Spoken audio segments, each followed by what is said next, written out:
y que como hijos e hijas de Dios, Dios a los hijos que se brincan las trancas, pau, pau, pau. Y vamos a ver que es imprescindible, si tú eres hijo y si tú eres hija de Dios, que Dios te va a disciplinar. Y por eso se llama esta conferencia el misterio o el sufrimiento y la disciplina de Dios. Porque si tú no estás enterado de la forma como Dios nos trata, pues entonces todos los cristianos harían lo que les da la gana. Y de ahí que viene una deducción de la teología donde hermanos de nosotros dicen que la salvación se pierde. Pues porque el hermano estuvo en la iglesia hace 3 meses y ahora anda emborrachándose, y estuvo hace 4 meses o 5 meses, y don Pancho que estuvo en la iglesia, usted no se, dejó a su esposa, etcétera, etcétera, y te dicen perdió la salvación. Bueno, la salvación no se puede perder, sino que vamos a escudriñar profundamente la Biblia.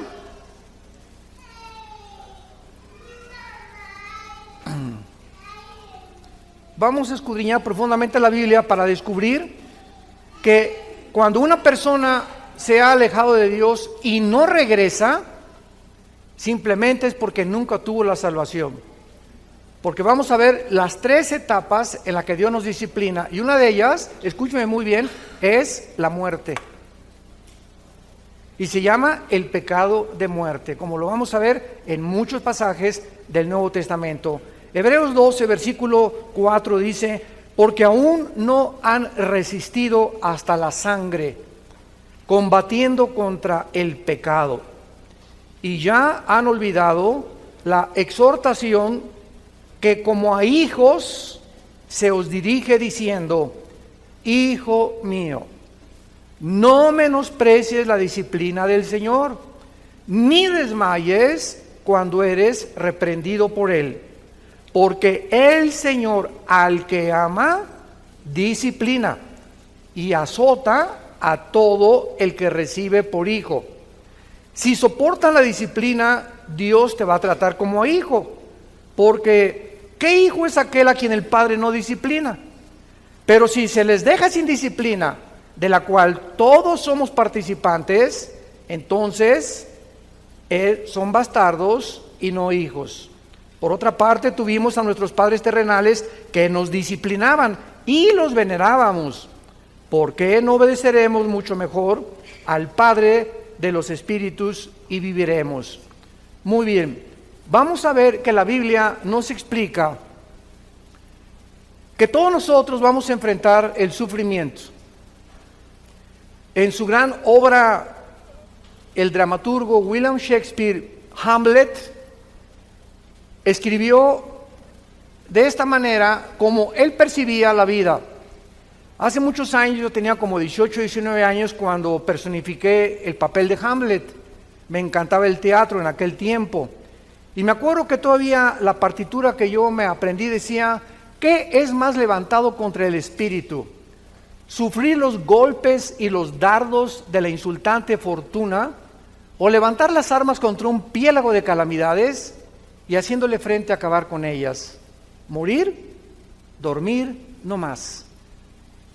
William Shakespeare, aunque no era cristiano, percibió la vida que ¿qué vamos a hacer cuando sufrimos? Vamos a levantar las armas contra un piélago de calamidades, vamos a enfrentar el sufrimiento, vas a enfrentar tu divorcio, vas a enfrentar el abandono de tus padres, vas a enfrentar los abortos, vas a enfrentar la vida con valor, o si no, pégate un balazo. Así lo resumió Shakespeare. Morir, dormir, o sea, si no quieres vivir y no te das cuenta que no estamos en Disneylandia ni en Reino Aventura, estamos en un mundo bien feo, donde este mundo está ocupado por el enemigo y estamos rodeados de enemigos por todos lados. No hay un solo cristiano que no tenga enemigos, y si no los tienes, no eres cristiano, porque de alguna forma te van a perseguir, o en tu familia, o tus amigos, o en la política. Cualquier cosa que nosotros enfrentemos, hay un mundo que se opone a la luz y a la verdad, lo cual nos habla la condición tan patética en la que se encuentra el ser humano. Ahora, muy bien, el sufrimiento no es inexplicable, porque cada cosa que nosotros experimentamos sufriendo tiene una razón de ser. Y vamos a comenzar a abordar esto para que comencemos con una ley bíblica que se llama la ley de la responsabilidad individual. La ley de la responsabilidad individual. La causa más común de los sufrimientos es cuando nosotros mismos nos lo causamos. Es el autoinducido. La mayoría de las personas se causan a sí mismas por la forma como viven muchas angustias y problemas en sus vidas por circunstancias que tú mismo has creado. Y la ley de la responsabilidad individual reconoce lo siguiente: toda decisión que tú tomes, un café que te tomes, una película que escojas ir a ver, un carro que compres, la novia, el novio que escojas, el matrimonio, todas las decisiones que tomamos tienen consecuencias, para bien o para mal. Fíjense lo que le estoy diciendo: nosotros somos responsables de todas las decisiones que hayamos tomado. Si tú te encuentras ahorita con problemas de diabetes o triglicéridos altos o glucosa elevada, es por las pizzas que te cenas.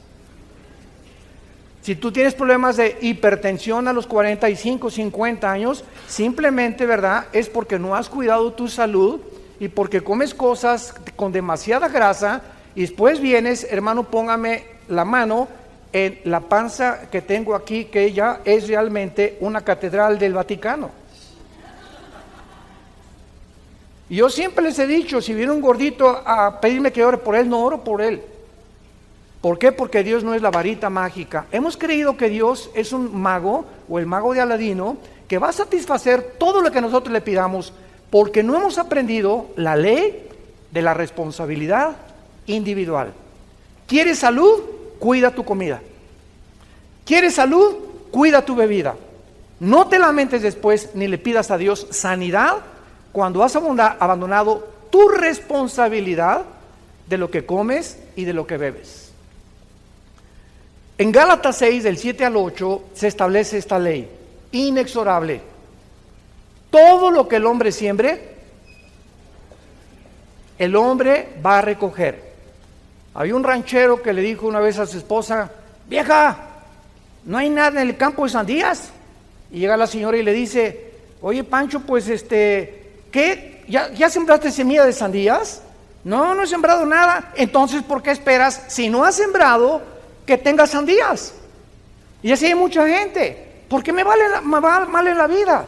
¿Por qué no prospero en mis negocios? Y te contesta Dios que has sembrado para que crees que yo te bendiga tus negocios. ¿Qué cosa es lo que has hecho en tu vida para esperar que yo te bendiga? ¿O qué crees que soy Aladino? Ay, Señor, ahora sí estoy enfermo, sáname. Señor, por favor, que me den un trabajo bueno, que aumente mis ingresos. Muy bien, ¿cuánto has sembrado en la obra de Dios? Y así se podría hablar espiritualmente, económicamente, políticamente. Todo lo que sembramos lo vamos a recoger. Y la ley dice lo siguiente: que la cantidad y lo que tú siembres, el mal que tú hagas, ese es exactamente proporcional al que te va a venir después. Tú le robas a alguien y alguien te va a robar a ti. Tú le debes a alguien y alguien se va a convertir muy pronto en tu deudor. Tú manoseas a tu novia, que no están casados, o la tratas de abusar. Tú no te imaginas cómo te va a ir en tu matrimonio. Ahorita los psicólogos y los ginecólogos han llegado a la conclusión que la mayor parte de los problemas que el hombre sufre de disfunción eréctil son maldiciones de hombres que trataron mal a las mujeres en su juventud o a su ex esposa. Tú tocas a una mujer y le haces daño a una mujer, no te la acabas, no te la vas a acabar, porque Dios es vengador y porque estás abusando de una propiedad que no es tuya. Las mujeres le pertenecen a Dios. Y si no entendemos esto, no podemos como hombres cristianos tener mejores matrimonios ni mejores familias.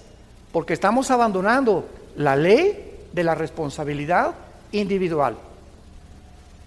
Muy bien, aún antes que Dios creara al ser humano, decretó el libre albedrío, por lo que nuestras decisiones tienen que tener repercusiones para bien o para mal. Eso es absolutamente lógico. Y todos nosotros somos responsables de nuestras acciones. Y así como hay leyes científicas inexorables, como si yo voy caminando ahorita y doy un paso aquí, no importa lo que yo piense, me voy y me tropiezo, porque la ley de la gravedad postula que todo objeto más pesado que el aire es atraído hacia el centro de la Tierra. Es una ley que funciona de 2 a 3 o de 6 a 7. No, ¿verdad? Es una ley inexorable las 24 horas del día.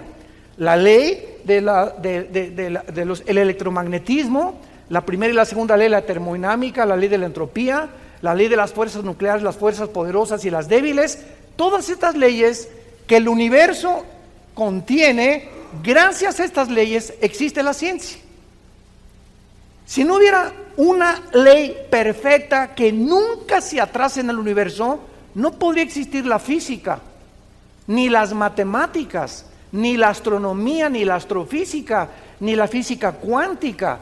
Es gracias al orden que tenemos en el universo que existe la investigación científica. De la misma manera, las leyes espirituales no se pueden violar. La implicación de esta ley de la responsabilidad individual es que cada ser humano es responsable. Síganme con mucho cuidado. Una persona madura, y vas a alcanzar la madurez emocional en tu vida el día que le dejes de echar la culpa a nadie. El día que tú sigas, es que yo soy prostituta porque mamá fue prostituta. Y usted no sabe que a mí me crearon un orfanatorio y me botaron y por eso soy bandido o narcotraficante. Y es que usted no entiende que tengo ya 2 maridos que me dejaron y mi conclusión es, todos los hombres son iguales. O mi señora me dejó, yo no me vuelvo a casar porque todas las mujeres son iguales.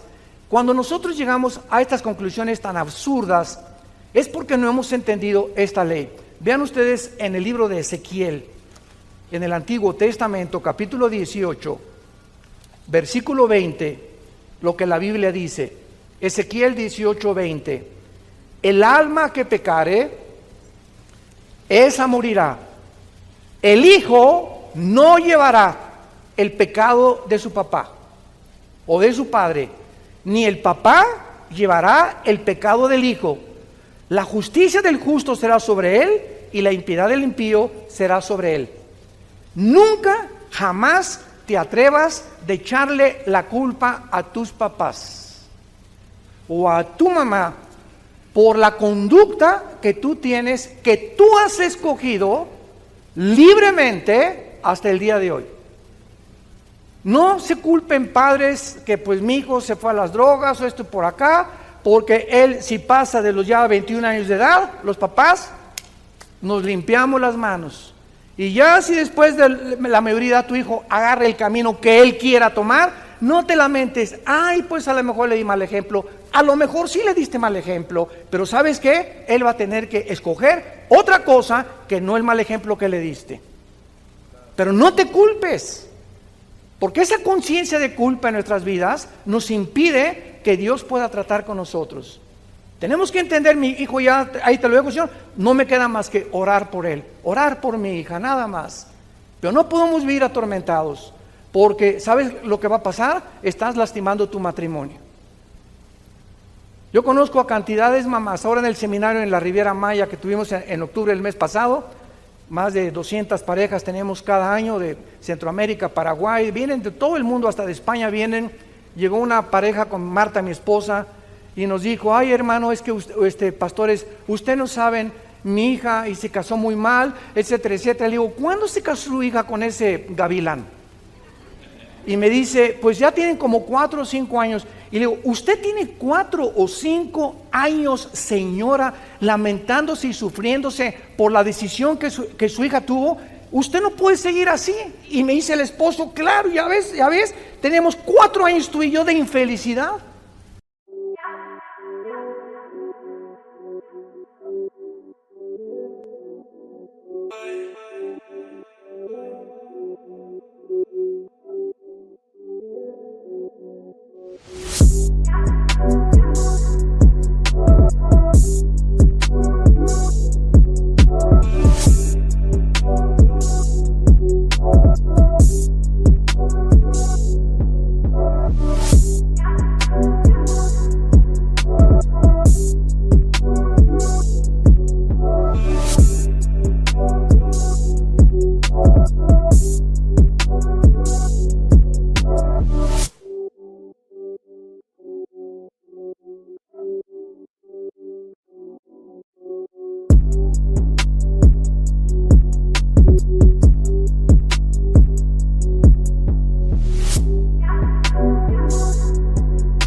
días llorando por ella y tú y yo no tenemos comunicación, simplemente porque abandonó su matrimonio y se concentró en la hija que se casó con un gavilán. ¿Sabes una cosa? Déjala que el gavilán pollero se la lleve. Señora, le dijimos mi esposa y yo, usted no es diosa, usted no va a cambiar a su hija ni a su esposo, no nos queda más que orar por ellos, no nos queda más que orar por ellos. No puede ir con un martillo y darle un martillazo en la cabeza al gavilán. Tenemos que aconsejarlos, pero no pueden personas ajenas robarnos nuestra felicidad, porque ellos son responsables de todas las decisiones que ellos tomaron. Cuando nosotros entendamos este concepto, vamos a sentir más felices al lado de Dios. Ahora, muy bien, nadie crea, ni tampoco esperes, que ni se te atraviese el pensamiento de creer que te vas a salir con la tuya. Ninguna persona que haya hecho algo va a salirse con la suya, ni tampoco escapar las consecuencias de Dios. Veamos dos pasajes en el Antiguo y en el Nuevo Testamento. En Jeremías capítulo 16, versículo 17, dice así, Jeremías 16, 17, dice Dios, mis ojos están sobre todos tus caminos, los cuales no se me ocultaron, ni tu maldad se esconde de la presencia de mis ojos. No hay nada, absolutamente nada que hagas encerrado en el closet que Dios no vea. Todos nosotros cuando pecamos, o como una vez me dijo unos papás de su hijo con su novia, que estaban teniendo relaciones sexuales antes de casarse. Y estos muchachos estaban en la alabanza de una iglesia allá en Centroamérica. Y cuando nos los trajeron a mi esposa y a mí, les dije a esta pareja de jóvenes, ¿saben ustedes por qué hacen lo que hacen? Porque creen que Dios no los ve.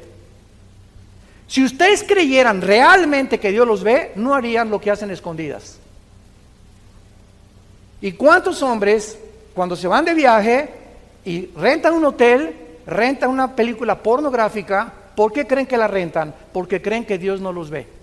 ¿Y saben cómo se llama esto? La falta del temor de Dios. La falta del temor de Dios. Y el temor de Dios es el principio de la sabiduría. Si realmente creyéramos que Dios nos ve las 24 horas del día, no haríamos lo que hacemos cuando nadie nos ve, porque Él nos está mirando. Y el otro pasaje está en 1 Timoteo 5, 1 Timoteo 5, versículo 24 y 25, y dice el apóstol Pablo, 1 Timoteo 5, 24 y 25, los pecados de algunos hombres se hacen patentes, o sea, conocidos, antes que ellos vengan a juicio, más que a otros se les descubren después. Asimismo, se hacen manifiestas las buenas obras, y las que son de otra manera no pueden permanecer ocultas. No hay nada que tú hagas, en la traducción parafraseada, no hay nada que hagamos que Dios no lo saque a la luz, tarde o temprano. Y Dios, en su paciencia y en su misericordia, hay muchos cristianos que pues hicieron algo hace 6 meses o hace 4 meses, o robaste o todavía debes un dinero que no has pagado, y sigues caminando en la vida, y como no te pasa nada, crees que ya se olvidó. A lo mejor hasta 1 año tiene Dios de paciencia a que tú te arrepientas. Pero dice la Biblia que tus pecados te alcanzarán. Lo que tú hiciste el año que entra, o dentro de 2 años, o dentro de 3 años, nos va a alcanzar ese mal que hicimos tarde o temprano. De acuerdo a lo que hayamos hecho, no nos escapamos del juicio de Dios. Y dice Dios, te doy la oportunidad que te arrepientas. Primera de Juan 1, 8 y 9. Si confesamos nuestros pecados, Él es fiel. ¿Por qué Él es fiel? Porque hay un pacto entre nosotros y Él. Él es mi Padre. Por eso conozcamos a nuestro Dios. Él es fiel porque es mi Padre. Y además es justo, porque en la cruz su Hijo pagó por eso que yo hice. Ahora solo me pide, siendo su Hijo, que me vuelva otra vez a Él y que abandone eso que hice, que pida perdón, que restaure tal vez, si es posible, el daño que hice, pero que no me quede con ese pecado, porque el que cubre sus pecados no prosperará. Proverbios 28. Y el que los confiesa alcanzará misericordia. Entonces Dios nos da dos opciones: hijo, hija, híncate, o dímelo tal vez hoy en la tarde que vamos a orar. Dime, Señor, estoy haciendo esto, estoy haciendo aquello, reconozco que no puedo seguir haciendo eso, y la sangre de Cristo te va a limpiar de toda maldad y te evitas el juicio de Dios, que vamos a ver al final, que es terrible, pero no nos podemos escapar porque es la ley de la responsabilidad individual. Regresamos a Hebreos 12, en nuestro pasaje, y veamos algunos secretos de esta forma de tratarnos. Dice el versículo 5 y 6, que no se nos olvide. ¿Qué estoy haciendo ahorita con todos ustedes? Los estoy exhortando. La profecía exhorta, consuela y edifica. Ya el profeta del Nuevo Testamento no es: te vas a casar con una muchacha que va a llegar de verde dentro de 2 semanas a la iglesia, o el presidente de esta nación va a hacer esto y va a salir esto y aquello. Esas profecías, ¿verdad? Siempre les he llamado yo marihuanadas. ¿De cuál fumaron? El profeta en el Nuevo Testamento, 1 Corintios 14:3, es la persona que habla para exhortar, para edificar o para consolar con la Biblia. Ya no es para el futuro, porque el futuro está completamente revelado ya aquí en los 66 libros de este maravilloso libro que se llama la Biblia. Entonces dice Dios: no te olvides de la exhortación. Y ahorita Dios, a través de la Biblia, yo estoy haciendo esto, y apunto un dedo a ti y me apunto 3 a mí. O sea, no creas que yo tampoco me escapo de esto, porque nosotros somos los primeros, a los líderes a quienes Dios nos juzga. Antes que Dios juzgue a la iglesia, comienza con aquellos que son líderes en su casa, los hombres, en tu trabajo, en tu oficina, políticamente, a los jueces, a los magistrados, a los gobernantes, a los presidentes de la república. Les cae tarde o temprano el hacha que ya está puesta en la raíz del árbol. Entonces, no olvidemos esto que va a decir Dios: hijo mío, no menosprecies mi disciplina. La palabra disciplina en el griego es la palabra pedagogos. De ahí viene la palabra pedagogía, que se usa para educar a los niños. A un niño en la primaria, desgraciadamente muchos maestros no lo saben, la educación no, escuchen esto, la educación no consiste en solamente un input o meter data o conocimiento en las mentes del niño. El niño sabe de historia, de geografía, tal. La educación básicamente bíblica está relacionada con formar el carácter, conformar la formación del carácter. Es lo que significa pedagogos en el griego, formar el carácter. Es importante que el niño, aparte que reciba información desde la primaria, sepa que tiene que llegar con los zapatos boleados, que no puede hablar en el salón porque hay disciplina, que tiene que respetar a sus amiguitos y no estar hablando cuando la maestra esté en el pizarrón, que tiene que llegar en punto a las clases, y la responsabilidad y la disciplina que se adquiere en las escuelas desde los niños es lo más importante para cuando ellos crezcan en su carácter.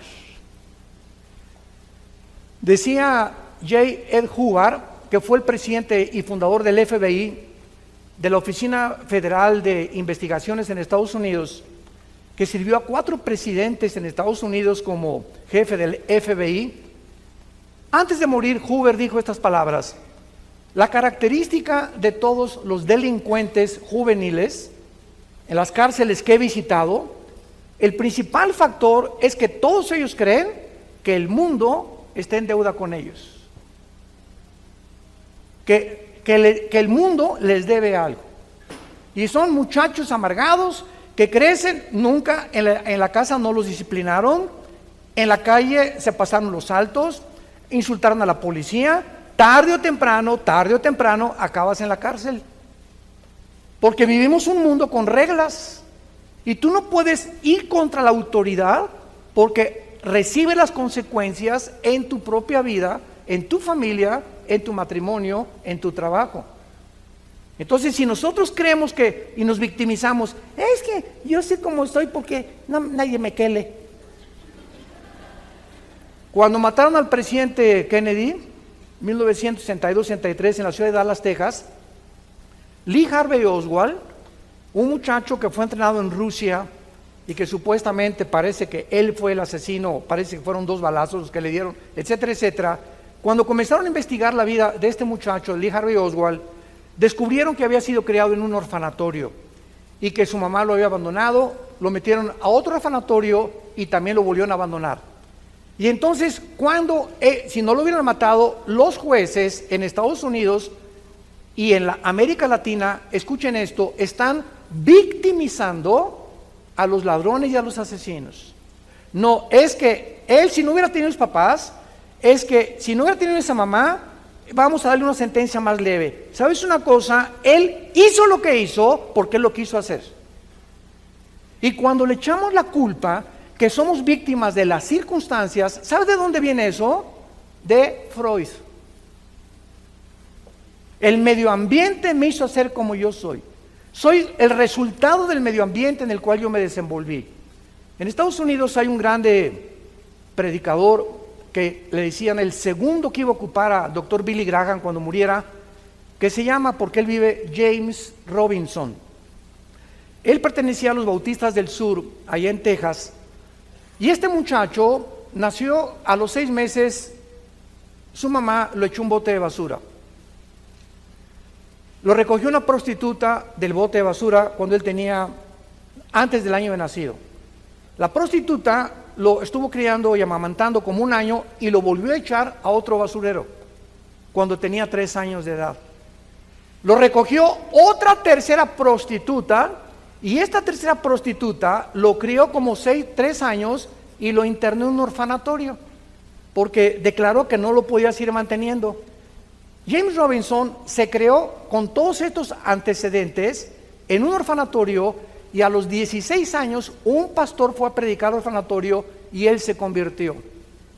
Y se convirtió en el predicador más grande que Estados Unidos ha tenido después del Dr. Billy Graham. Ahora él se dedica a cuidar niños con su esposa que necesitan ayuda de comida en el África. Pero ahí está el resultado, que es una mentira que tú eres lo que eres por el medio ambiente en donde tú te desarrollaste. Que tu papá le decían el Chapo de Querétaro, a tu mamá le decían la prostituta de aquí de San Miguel Allende, y a ti te hicieron lo que quisieron. Nada justifica delante de Dios lo que tú has decidido ser. Y eres lo que eres porque decidiste ser igual a tu mamá o igual a tu papá y no quisiste salirte de ese medio ambiente, porque Dios nos ofrece y nos dice que su gracia es más grande que nuestro pasado. Si lo quieres apuntar, la gracia de Dios es más grande que nuestro pasado. Ahora, muy bien, dice la Biblia que no desmayemos cuando Dios está formando nuestro carácter. Y esta palabra dice, porque Dios al que ama disciplina. Y vean ustedes la palabra que se usa a continuación en el versículo 6, y azota, en el griego es mastigo, azota al que sirve por hijo. Esta palabra azotar es ya algo físico.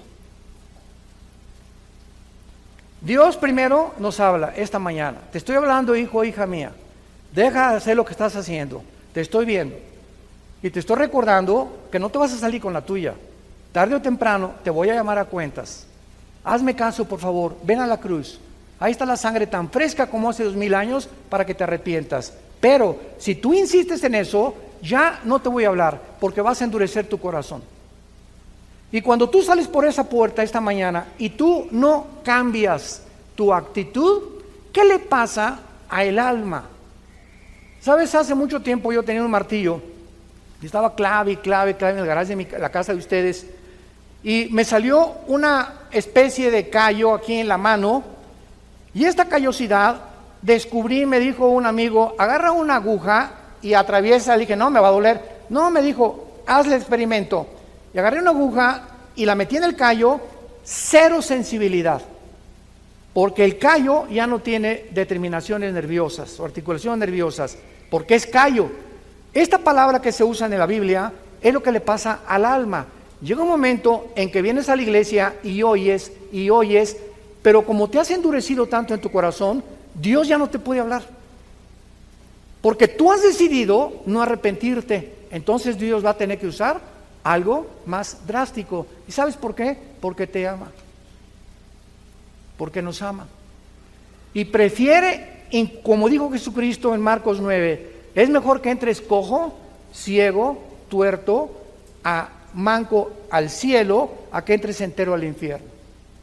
Es tan terrible el infierno que Cristo mencionó, que solamente el pensar que en su cruz nos libró de ese castigo es para que nosotros lo tomemos verdaderamente en serio.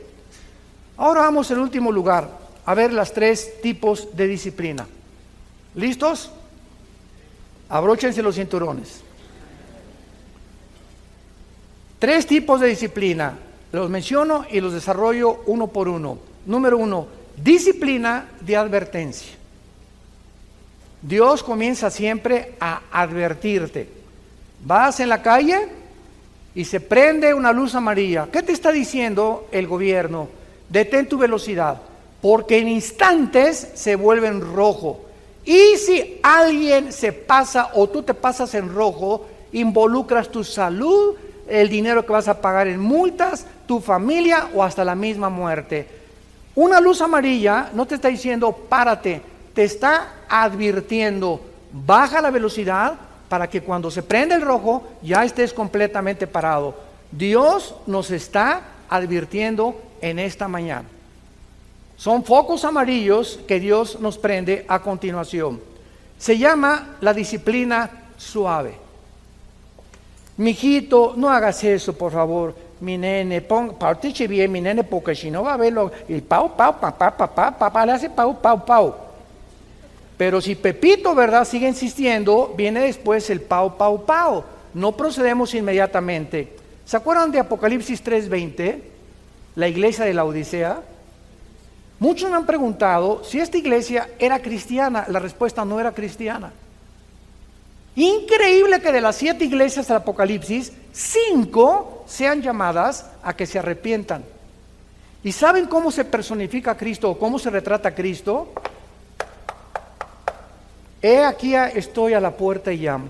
Es la disciplina de la advertencia. Dios ahorita te está diciendo, te está tocando la puerta de tu corazón. Regresa, arrepiéntete, vuélvete a mí, te estoy esperando. Es la disciplina de advertencia.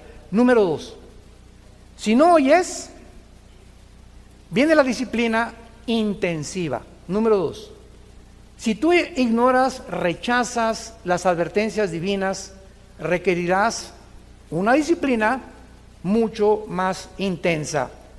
Por tu terquedad, por tu endurecimiento de tu corazón, vas a perder la sensibilidad a la voz del Espíritu Santo, por lo que las advertencias ya no te pueden servir. Y solo Dios lo sabe. ¿Cuántos de ustedes se encuentran en el segundo paso?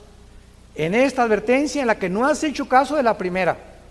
Ahora Dios va a usar algo más intenso que te va a doler.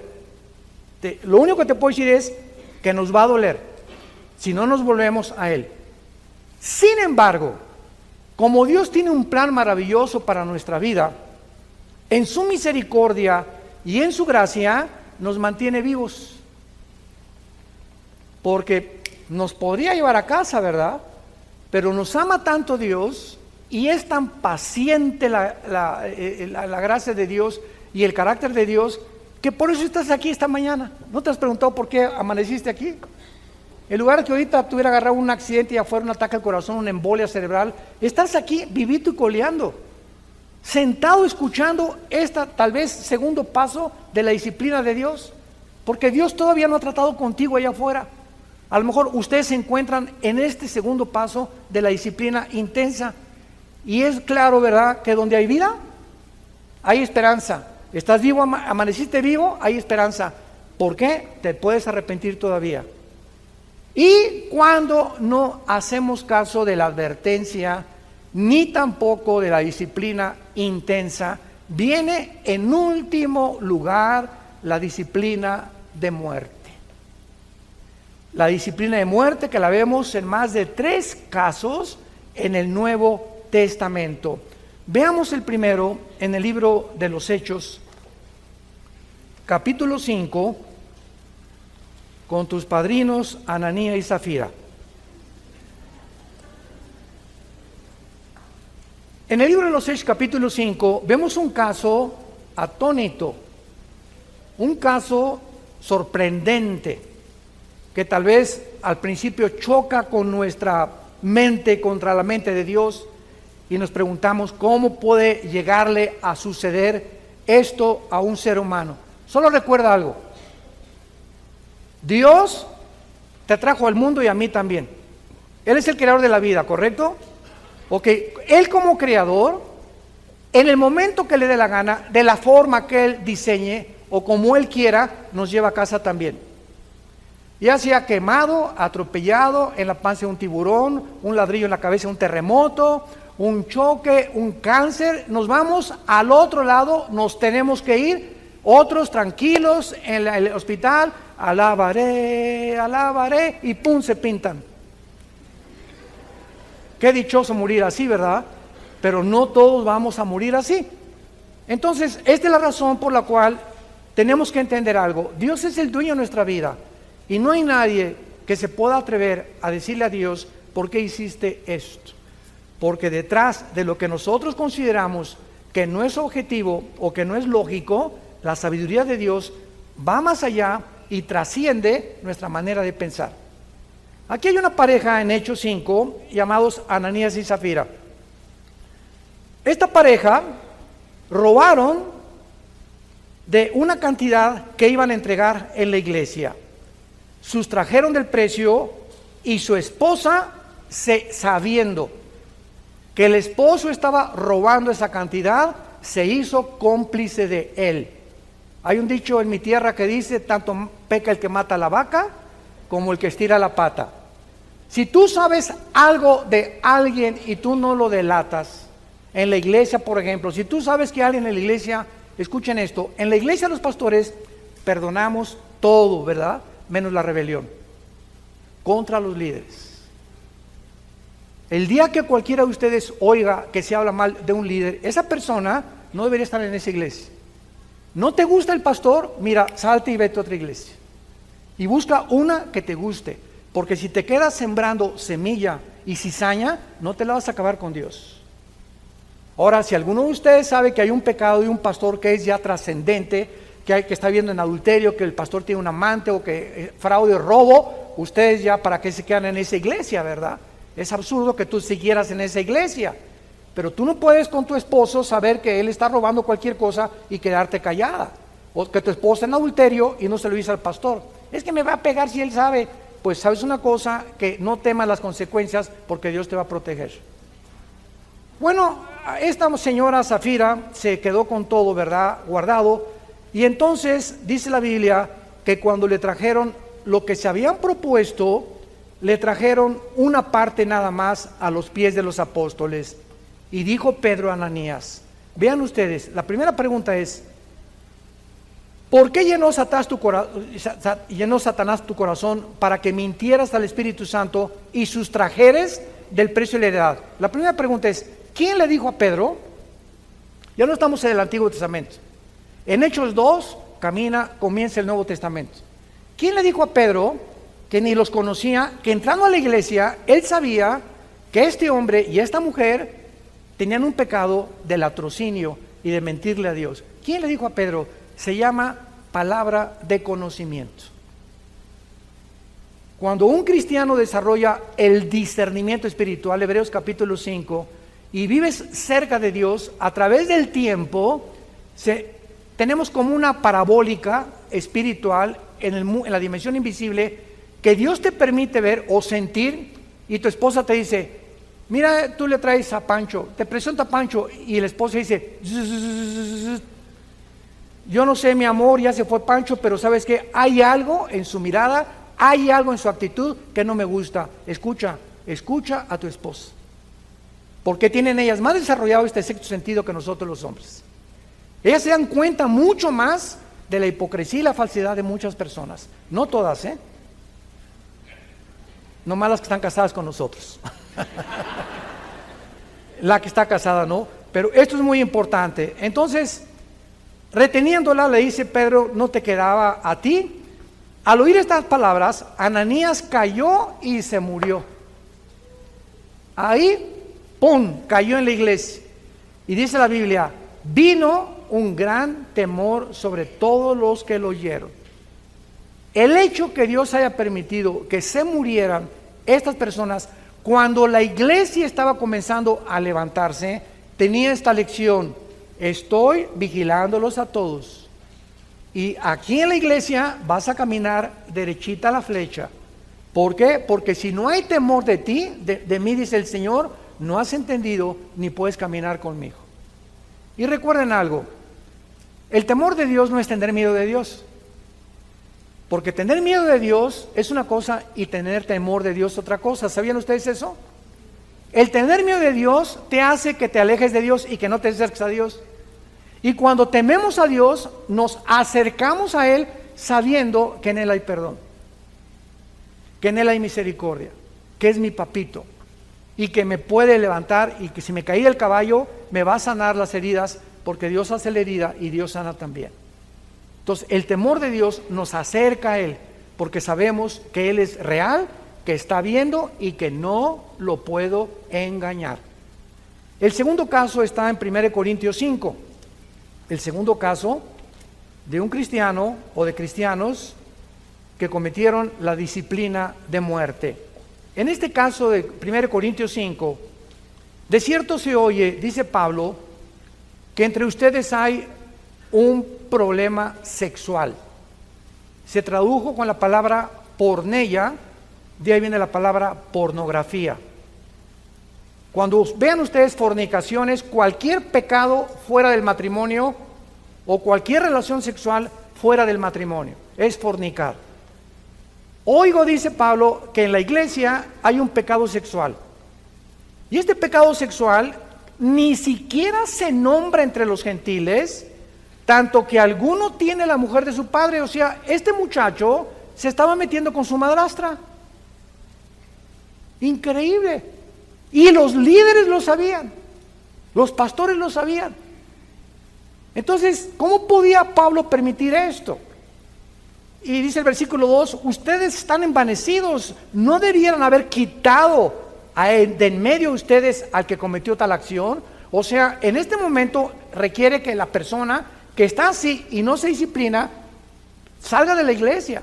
Ay, falta de misericordia. No es una misericordia santa. Porque mucha gente cree que la misericordia es, ay, me pegó mi esposo, me quiero aguantar porque me dijeron las hermanas que me aguantara de todo. Esa no es una misericordia santo, esa es mansedumbre. Ninguna mujer puede permitir que su esposo la toque. Es que la hermana me dijo, ese habrá sido la Madre Teresa. Pero no, eso no dice la Biblia. Tenemos que entender la disciplina de Dios. Total que ya Pablo les manda el juicio, versículo 5, el tal se ha entregado a Satanás. Qué feo, ¿verdad? Este muchacho que se ha entregado al padre y al príncipe de este mundo, al que tiene el derecho de la muerte, para destrucción de la carne, o sea, para que muera físicamente, a fin de que el espíritu sea salvo en el día del Señor. Este muchacho era cristiano. Y a pesar que vivía en ese pecado, no había más que llevárselo al cielo antes de tiempo. Pero él no podía perder la salvación porque era hijo de Dios. Dios prefirió llevárselo a que siguiera teniendo problemas sexuales en la iglesia. El segundo caso está aquí en Corintios capítulo 11. 1 Corintios capítulo 11 es el tercer caso. Y en este caso, en el versículo 27, está relacionado con la cena del Señor. 1 Corintios 11, 27. De manera que cualquiera que coma este pan o bebe esta copa del Señor indignamente será culpado del cuerpo y la sangre del Señor. Por tanto, pruébate cada vez que tomas el pan en la cena del Señor y bebes la copa. ¿Por qué? Porque el que come y bebe indignamente, sin discernir el cuerpo del Señor, juicio come y bebe para sí. Por lo cual, o sea, porque había cantidad de cristianos ahí en Corinto que tomaban la cena del Señor como si fuera una concha. Hay muchos debilitados y muchos, no oigo, duermen. Muchos estaban muriendo en la iglesia porque estaban cometiendo el pecado de muerte. Beber cuando tú tienes la cena del Señor y no arrepentirte, te lo suplico, te lo ruego, hermano, hermana, no tomes la cena del Señor. No la tomes. No te atrevas a hacerlo. No te atrevas a hacerlo. Ahora, si no te atreves a hacerlo, es porque tu pecado está escondido y no te quieres arrepentir. O sea, ¿cuál es el propósito de la cena del Señor? Que nos da la oportunidad de Dios. Una vez al mes, no sé cuántas veces al mes toman aquí la cena del Señor. Nosotros casi siempre una vez al mes. Nos da la oportunidad a Dios, una vez al mes, de reconciliarnos con Él. Y cuando tomo la cena del Señor, le estoy diciendo, Padre, no tengo pecados escondidos.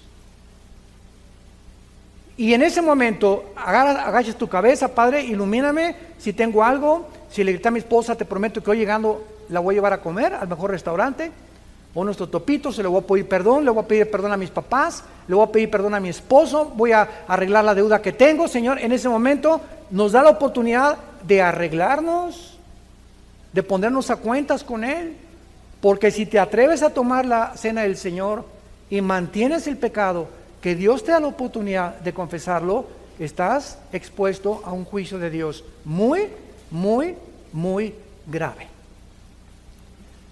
En cuarto lugar, en Santiago capítulo 5, ¿están aprendiendo algo? No lloren, ¿eh? Decía mi papá, no chille, agarre piedras. Primero de Pedro 5, perdón, de Santiago capítulo 5, versículo 19 y 20. Este es el cuarto caso del pecado de muerte en la Biblia. Hermanos, ¿a quién le está hablando? A los cristianos. Hermanos, si alguno entre ustedes se ha extraviado de la verdad y alguno le hace volver, sepa que el que haga volver al pecador del error de su camino, salvará de muerte un alma y cubrirá multitud de pecados. En este cuarto ejemplo, si tú ves un hermano, anoche don Pancho lo viste ahí gritando en el Zócalo con una de tequila cuerpo, viva Emiliano Zapata, y tú te acercas hoy en la mañana, temprano, don Pancho, anoche te vi que estabas, pero te iba a decir presta para que andemos iguales. Pero estabas hasta acá, ¿verdad? ¿Sabes? No puedes tú vivir así. O estoy viendo que estás viendo a mujeres que no son tu esposa, hermano, y tú eres cristiano. Mira, Juanita, sé que te estás acostando con tu novio. ¿Sabes una cosa? No hagas eso. No busques que Dios te tenga que juzgar. Si tú tratas y logras convencer a una persona cristiana o un cristiano de que no siga haciendo lo que está haciendo, vas a tener bendiciones tremendas de Dios. Y vas a evitar que esa persona se muera antes de tiempo. Estás hablando de muerte, y es muerte física, porque es cristiano, no puede perder la salvación. Y el último lugar lo confirma ya el más grueso de todos y el más grave de todos, 1 Juan capítulo 5. Este es el más terrible y también requiere de una exposición teológica. 1 Juan 5, versículo 16. Si alguno viere cometer a su hermano otra vez pecado que no sea de muerte, ahí ya lo explica el apóstol Juan, pedirá y Dios le dará vida. Ahora Juan explica que hay pecados que merecen la muerte y hay pecados que no merecen la muerte todavía, porque no se encuentran en la tercera etapa. Y dice así, esto es para los que cometen pecado que no sea de muerte. Hay pecado de muerte por el cual yo digo que no vuelvas a pedir por él. La pregunta es la siguiente. No sé cuántos de ustedes, pero creo que todos los cristianos necesitamos tener listas de oración. Yo todos los días con mi esposo oramos por México, por el gobierno, por el presidente de Estados Unidos. Tengo amigos que quiero que vengan a Cristo. Un muchacho que está pretendiendo a mi hija Salem, oramos por él, mi esposo y yo, que Dios lo traiga a la cruz, etcétera, etcétera. Y de repente hay personas que las cuales mi esposo y yo estábamos orando, que ya dejamos de orar por ellas. Y de repente le digo, oye, tenemos ya 3 meses que no oramos por Pancracio. Y sabe una cosa, que el Espíritu Santo es tan tremendo que cuando tú estás orando por alguien y esa persona, Dios sabe que ya no se va a convertir, nos quita el Espíritu Santo el deseo de orar por esa persona. Porque esa persona, ya el juicio de Dios ha dictaminado, ha entrado a la tercera etapa, me lo llevo a casa antes de que el Evangelio sea blasfemado. Hermanos y hermanas, en Jesucristo tenemos a un Padre que nos disciplina. Tenemos un Padre que nos ama y que dio su vida por nosotros y abrió sus brazos en una cruz, para que ni tus pecados ni mis pecados nos lleváramos nosotros, ni tuviera Dios que hacernos responsables, ni de nuestra vida pasada, ni de la presente, ni de la futura. Si confesamos nuestros pecados, Él es fiel y justo para perdonarnos, porque así lo dice el pacto que tenemos con Él.